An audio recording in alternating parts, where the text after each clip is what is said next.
Annen Nebiyye sallallahu aleyhi ve sellem kullu muskirin haramun.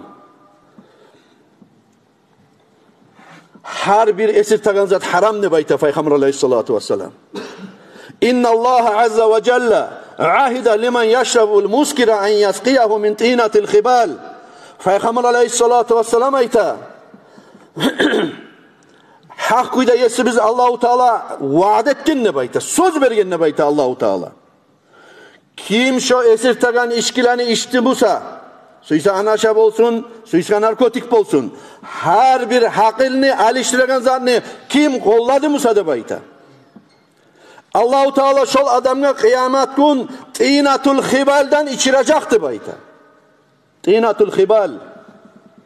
Kalu ya Resulallah ve ma tinatul khibal.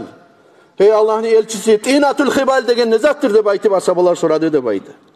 Peygamber aleyhissalatu vesselam aytti de bayta. Araku ahlin nar av usaratu ahlin nar. Tinatul khibal de bayta zat dur alay zat. Ozu bolgan cehennem ahullarını terinden çıkan sok. Ya da bu cehennem ahullarını sıkıp senin algın zamanında şundan ağızlarındaki sok.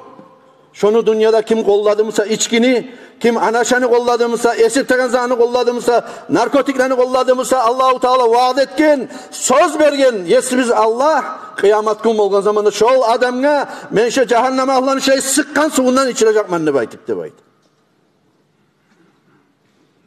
O sevgili kardeşlerim, biz hakillerini yestileri biz.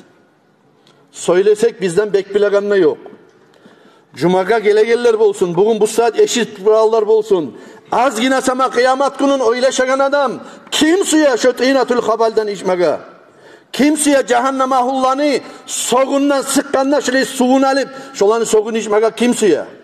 Esime gelmeyin şunun oturgallar, ya da beni eşit agallar, eşit acaklar da şunu siyadır de baytip verip.